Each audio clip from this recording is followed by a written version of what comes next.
I rewired her life for free, while she told other men I was too weak to stop her. She wanted the apartment, the lover, and a clean exit. Instead, I left a manila folder, booked the freight elevator, and let the formal notice finish the job. The whole lobby knew exactly who she was. My name is Cole Hargrove. I'm an electrician, have been since I was 19, working under my uncle on residential builds. By 28, I had my master's license, a work van, and 5 guys on payroll. Not a corporation, just a solid operation.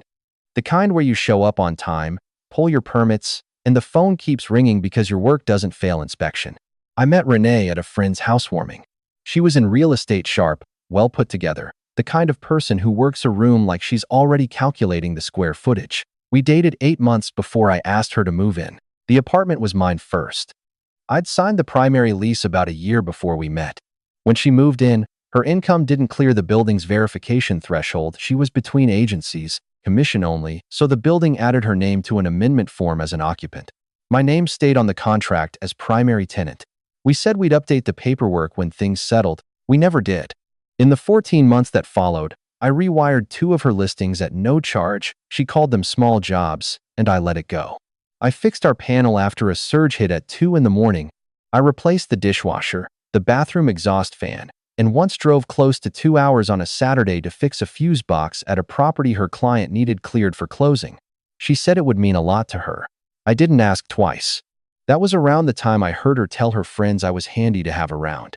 I was in the kitchen refilling drinks. She didn't know I was close enough. I set the bottle down and stood there for a moment. Then I went back out, smiled, and handed everyone their glasses. I told myself it was just how she talked. Casual, not meant the way it landed. I should have sat with that feeling longer.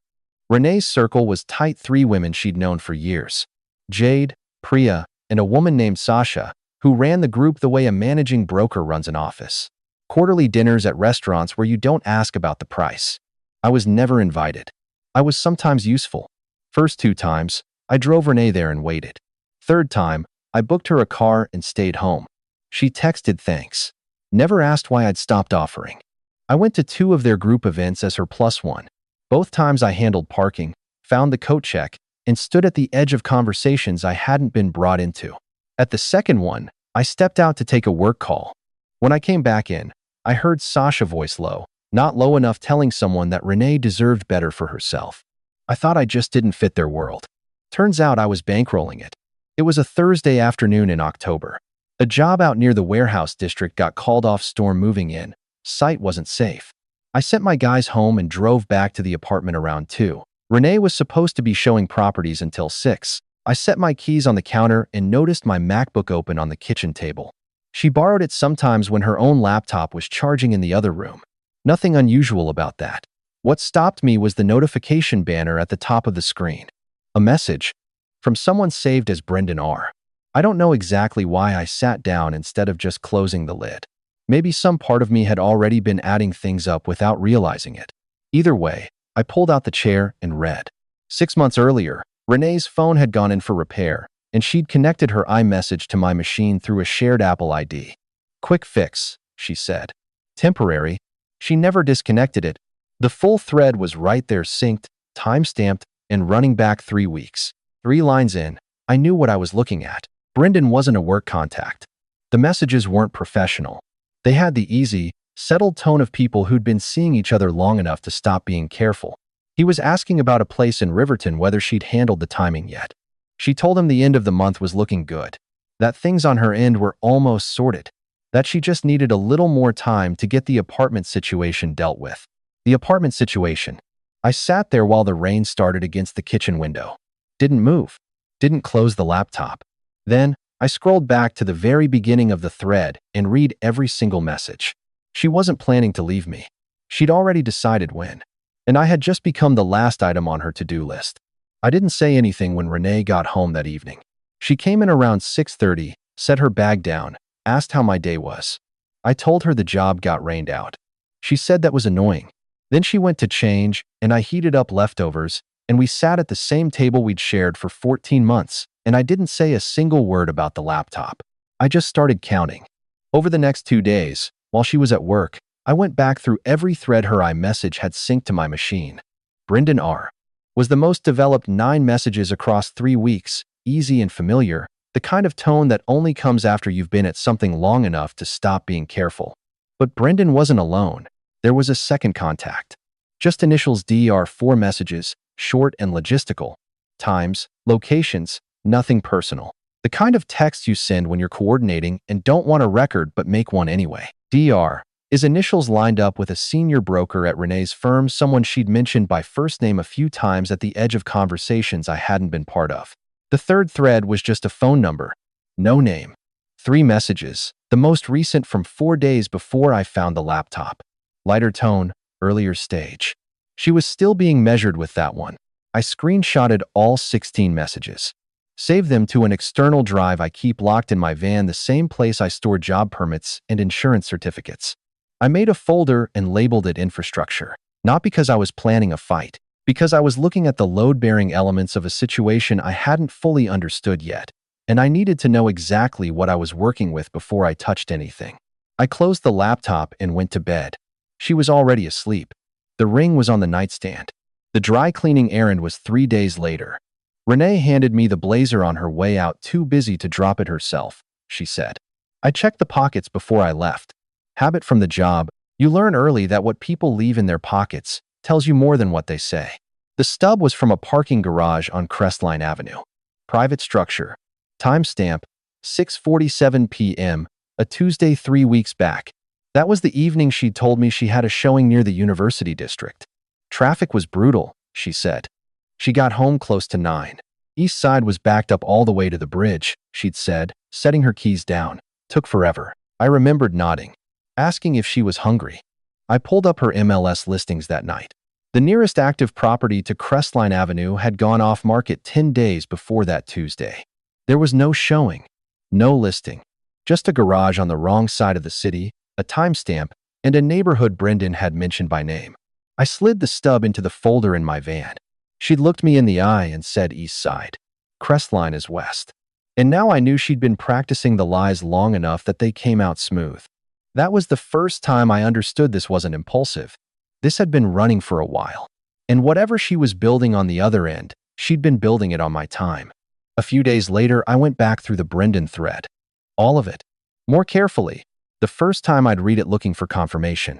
This time I was reading for the shape of the thing, how long, how deliberate, how much of what I thought I knew had been managed. Most of it I'd already clocked. But there was one message I'd moved past too quickly the first time. Tuesday night, timestamped 11:14 p.m. I knew that Tuesday. I'd gone to bed early after a long commercial job. Renee had stayed up, said she needed to finish a listing description. I'd fallen asleep to the sound of her typing in the next room, thinking she was working.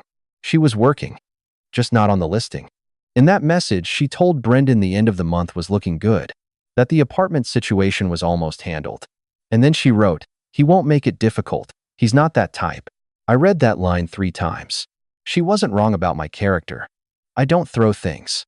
I don't blow up phones at 2 in the morning. But what she'd done was take the part of me that stays steady under pressure, the part that measures twice and cuts once, and she'd counted on it like a structural guarantee. She had read who I was and turned it into a liability.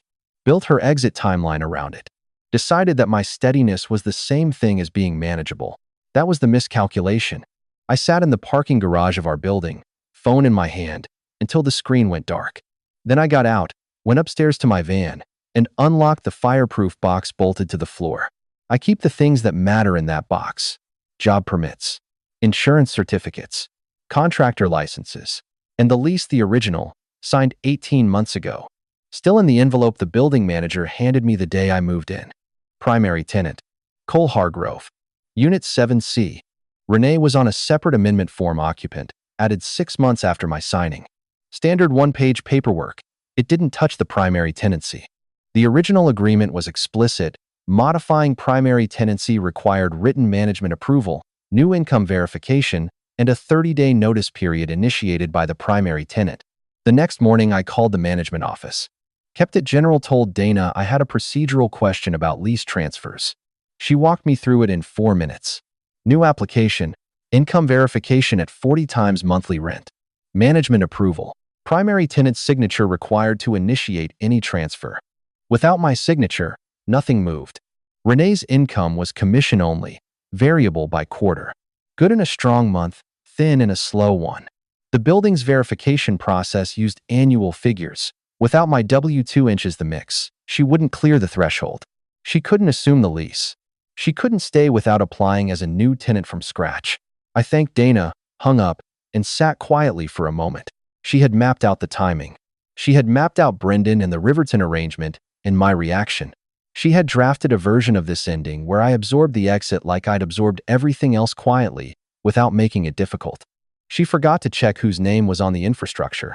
I was parked outside a job site Thursday morning, waiting on a rough-in inspection, when I laid it all out in my head as one complete picture for the first time. 16 screenshots. One parking stub from a garage on the wrong side of the city. A lease with my name in the primary tenant line. And a 4-minute phone call confirming that without my signature, none of it moved. That evening, I opened my laptop at my office and built a simple grid. 3 contacts, their message counts, their date ranges, and one phrase pulled from each thread that told me exactly what I needed to know. Brendan's thread said the end of the month was looking good. DR said same place as last time. The unknown number said can't wait to see you again. I printed it as one page, typed Exhibit A at the top, put it in a Manila folder. Then I drove home and sat across the table from Renee and ate dinner and listened to her talk about a listing that was taking too long to close. She asked about my week. I said it had been productive. She refilled her water and didn't look up. I didn't say a word about the folder sitting in my van, but I thought about the end of the month. And I thought about how little time that actually left. The DM came 2 days later from a woman named Mara. She'd worked at Renee's previous agency before something between them went sideways. She kept the message short, said she didn't know if this mattered, said she'd understand if I didn't respond. Then she sent a 14-second video clip. Rooftop bar. Warm overhead light. Renee at a table between 2 men, laughing the way you laugh when you're completely at ease. Which is a way I hadn't seen her laugh in a long time. I recognized Brendan from a contact photo, tall, dark jacket, leaning back like the evening was going exactly how he'd planned it. The man to her right I placed from a headshot on the agency's website. Senior broker. D. Our face matched. Mara said Renee had posted it to her story 3 weeks ago and deleted it inside an hour. Mara had screen recorded it before it disappeared. The date on the clip was a Friday. That was the night Renee told me she had a client dinner and would be home by 10. She came in at 10:15, set her bag down, and kissed me on the cheek. Did you eat? She asked. Yeah, I said. Go ahead and eat, there's leftovers. She smiled and went to the kitchen. I saved the clip to the external drive, named it Exhibit B, closed the laptop, didn't reply to Mara. All 3 threads. 1 table. 14 seconds. What I had documented was enough. What I hadn't planned for, but what turned out to matter was the building itself. Philip the Super had worked alongside me on 3 maintenance calls over the past 18 months. I'd pulled permits every time, kept proper logs, did the work by the book. He'd once told me I was easier to work with than half the licensed contractors the building hired directly. Curtis on weekend security knew me by first name. One Saturday, I'd stayed 2 hours after a visit to help him troubleshoot the service elevator motor. He brought coffee. We fixed it. That was the whole story. Mrs. Okafor in 4B had my cell number and called me first whenever something electrical tripped in her unit. I always picked up within the hour. Brendan had never set foot in that building, as far as anyone there knew. I'd booked the freight elevator for Saturday morning, logged under my name, Unit 7C, primary tenant. Philip confirmed it when I stopped by his office Thursday morning. We shook hands. He looked at me for a second. Everything all right, Cole? Just need a clean move, I said. He nodded once. Wrote it in the log. Didn't ask anything else. The receipts were in order. The building knew me. The lease was mine. The only thing left was the clock, and the end of the month was 11 days away. I did the math on a Friday night while Renee was out at one of Sasha's dinners. 6 months left on the lease. $23.40 a month. If Renee pushed back, claimed co-tenancy, disputed the exit, ran the clock the way people do when they want time without paying for a lawyer, I was looking at 2 to 3 months of legal delay minimum. Somewhere between $4,000 and $7,000 in rent on an apartment I wouldn't be living in, plus whatever it cost to untangle a dispute with someone whose job was negotiating property. That was the financial side. The other side was harder to put a number on. Renee had a version of this ending already written. I'd read the rough draft in the Brendan thread, the part where I was steady and reasonable, and absorb the exit quietly, the way I'd absorbed the free electrical work and the drives to her friends' dinners and 14 months of being useful. She'd told Brendan I wasn't the type to make it difficult, and if she got to tell that story first to Sasha, to Jade and Priya, to whoever else was in that orbit, then by the time the truth came out, it would just look like I was a bitter ex trying to rewrite history. Her version would land first. Mine would arrive late, emotional, without receipts. Except I had receipts. I had nothing but receipts. And I had 11 days before the end of the month. I was not going to absorb this one. I was done being handy to have around. Saturday morning, I drove to the management office with the lease in the Manila folder. I filled out the voluntary exit form at the front desk. Dana slid the paperwork across. I completed it in about 10 minutes. Under reason for exit, I wrote, change in household composition. Accurate. No elaboration needed. Then I slid a sealed envelope across the desk. Addressed to Mr. Osei, the building manager. Can you make sure he gets that Monday morning? I asked. Dana looked at the envelope. Looked at me. Of course, she said. Inside was one page. The primary tenancy history, Renee's occupant status on the amendment record, and a formal notice that I would not be authorizing any lease transfer or modification on this unit. Without my signature, she couldn't assume the lease. Without clearing the income threshold on her own 40 times monthly rent in verified annual figures, on commission-only variable income, she couldn't reapply as primary tenant either. I shook Dana's hand, walked out into the parking lot, and stood in the cold for a moment. Everything I had built in that apartment, every repair, every free job, every Saturday errand, every dinner I'd driven her to and waited outside of, none of it had been seen as investment. It had been seen as convenience. Something she could draw on and then walk away from when something better came along. She thought she was leaving an appliance. She didn't realize appliances don't own the building. That evening, I sat in my van for a few minutes. Then I picked up my phone. I found the laptop. Don't make it harder than it needs to be. I hit send at 9:47 p.m. Put the phone face down, drove home to finish packing. She called 4 times. I let everyone go to voicemail. I didn't listen to any of them. The decision was made. The paperwork was filed. Saturday was already in motion, freight elevator booked, crew confirmed, everything in sequence. There was no version of the next morning where I walked it back. I just needed the lobby to see what she'd been doing. And I already knew exactly how that was going to happen. Renee didn't qualify for the new lease. The building ran her application the following week. Commission-only income, variable by quarter, no cosigner, no W-2 to anchor the figures. She didn't clear the threshold. Mr. Osei sent the formal notice to Unit 7C. I know because Dana mentioned it when I stopped by to return my key fob. Dana didn't editorialize. She just said, it didn't go through, and handed me the receipt. Renee was out within 3 weeks. The Riverton arrangement with Brendan didn't come together on the timeline she'd built around it. A month after I moved out, Mara sent me a short message, just a few lines saying Renee was staying with Sasha temporarily, that things hadn't landed the way she'd planned. I read it once. Didn't reply. What I did think about, briefly, was Sasha standing in that lobby with her phone out. Sasha, who had told someone at a party that Renee deserved better for herself. Sasha, who was now the person Renee was sleeping on the couch of. The victim narrative hadn't survived the lobby, and the people who were supposed to believe it had seen it collapse in real time, in front of a front desk and a freight elevator log and a manila folder labeled in plain block letters. That part I didn't need to do anything about. It handled itself. My new place is on the 3rd floor of a building 2 miles east. Smaller, quieter. I signed the lease myself, primary tenant, sole occupant. The building manager shook my hand and said the unit was mine as long as I wanted it. I didn't need anyone else's income on the form. The work is steady. New lead tech, crew running cleaner than it has in 2 years. Booked out 6 weeks on residential, longer on commercial. The phone keeps ringing because the work doesn't fail inspection. I don't miss the rooftop restaurants.